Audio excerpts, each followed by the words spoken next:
Hello, everyone, and I am Michael Cass, the founder of Story and Spirit. And I'm Avery Kent, the Chief Innovation Officer and co-founder of Conveners.org. Yeah, Just no, we're not. checking to see if you were listening. That's just Yeah, we're going to switch that back around. But this time we're going to be talking about our fourth video in the Convening Facilitation series called On Camera Performance.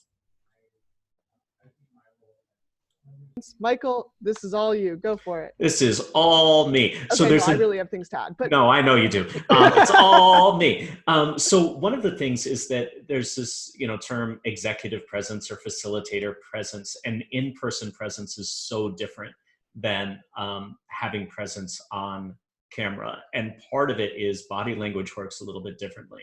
Facial expressions work differently like that. So, but your face is highlighted. So if somebody says something and you disagree, yeah, right, it could be like even just a little flinch, like that. Everybody has just seen you do that and they know exactly what you think. So you can't hide the way you can in person. I find it really, really useful before I'm doing an online group to take extra time to ground myself, because every emotion that you feel, everything that you're bringing in translates through your eyes. And so if you are full screen for someone, just being aware that it magnifies facial expressions, not to make you self-conscious, but just being aware that it's very readable to people. It also makes your multitasking super obvious.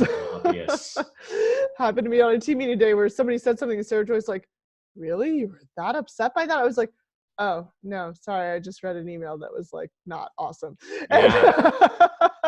So you want to be careful that people aren't reading you and being like, oh, she's actually really upset with what I said, when it's actually X, Y, or Z thing over here. Right. Or the dog is crying 5 feet away, or, whatever the baby. Yeah, exactly. Another part of presence is using your whole body, right? So you generally want your camera to be at least shoulder and above. If it's just your face, it's super up close and personal, and they know the last time you got a facial. If you're sitting way too far away, they can't actually even make you out. And so finding that sweet spot where that camera is about shoulder width and above is going to be really helpful on that front. And then that means your gestures have to be brought up on your body. And within the frame. So like, this is not useful. I'm gesturing, but you can't see it. So if I'm like creating spaces, like this is point 1 and this is point 2, now I'm giving you geographic anchors the way I would in person, and then they come together. Yep. It's just being conscious of where your framing is. But you also don't want to do that like all the time, or it's going to be super distracting unless you're actually using ASL and you want people to like be accessing it that way. So it is all about balance and just finding a way, but we do find gesturing just helps your presence come all across as a little bit more human. Sound is super important. What did we discover during right above me? And I'm sorry if you can hear the hammering. Yeah, well, and being in a somewhat sound isolated place, and also generally being aware of echoes in the space. So if you're in a big empty room, put a rug down or something to just absorb some of the sound. And like Avery, you're using a earbud mic, which is great and helps so much just keep the sound focused. Now you got to show your super fancy. I'll show my super fancy mic. I'm gonna stop sharing for a second so you can really see. So this is the Yeti something. It's not that expensive. It's maybe $100. It's a USB covered powered microphone, and it actually allows you to do room tone if you're doing more kind of intimate things where you're doing recordings. What is room tone? So room tone is right now it's set to record everything that's happening in the room.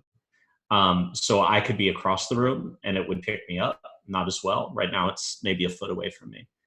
Yeah. So it creates a sense of space. And what's that fancy little diffuser you got on it? The fancy diffuser is a pea popper. It's so if this is going to get a little, I'm going to just talk to you. So if you're up here, I'll do this. I'm going to switch it and I'm going to go here. So, right, if I'm leading meditation, your NPR adapter. It's my NPR adapter. Okay, so if I it. pop my peas, it catches it a little bit and makes it less annoying. Thanks for listening to NPR, everybody. So sound, and I think just once again, the power of naming. If you have a dog, if you have a child who's in the background, just like name, hey, I'm going to be going on mute a lot. Also, coaching your community on sound etiquette. So as the facilitator, especially in a tool like Zoom, you have the power to mute other people. So, haha, Michael, I just muted you. See, he's not actually talking because I unmuted him and he was just going for the facial expression. But definitely like leverage that power. Don't rely on people to mute themselves. If they're creating a bunch of background noise, mute them for them so that you're protecting the rest of the group. Be very cautious of when you do this with anybody who's joining by cell phone. One funny Zoom quirk, your like tap to mute on your phone doesn't actually work on Zoom. People can still hear you. So you have to hit *6 to mute and unmute when you're calling in by phone. And so if you as the facilitator mute someone on phone and they do not know about *6, they actually are incapable of unmuting themselves. So be very careful when you're doing that and make sure folks on the phone are really aware of how they can mute and unmute themselves when you want them to engage. Final piece here, lighting and background. Yes. Have lighting and background. That's all. For me, it's about being aware of what's behind you. Like right now, I have a white wall, so do you. So it's not very interesting. But I've seen people have stuff that they probably weren't aware was there, and just being aware that part of presence is the entire. The film term would be mise en scène, but it's like the setting that you're in creates a very definite you just vibe. wanted to be fancy. I just wanted to be a little fancy. So power of lighting, mine sucks right now because it's the end of the afternoon and now the sun is like being dappled through the trees. And generally if I'm going to film something, I'm going to make sure like it's full daylight. When you have lights that are right behind you, you get that awful halo effect. Not awesome. When you have a window behind you, you get backlit and people can't see you. If you have lights that are low to the ground, that's actually ideal. Like I know folks who like bought just those little cute light boxes and they point them at themselves from both directions, and then they don't have this whole shadow situation where if you have just an overhead light in your room, basically you're like permanently tired because you're going to be getting those bags under your eyes just from shadow. And so being also mindful of lopsided light. So whenever possible, having a light on both sides out of the frame will help to balance that. This is also just a stupid, silly thing that my friend taught me that was important. When you're fair and your eyebrows don't really show up, eyebrow pencil, really helpful. Yeah, the other thing to add, another resource that's super cheap that I use is a ring light that I attach to my laptop I got it for $20, and it just creates even lighting on my face. You want to be an Instagram model. That's exactly right. In my other life, I am an influencer. Yes. I'll let you know when that takes off for me. Cool. Yeah.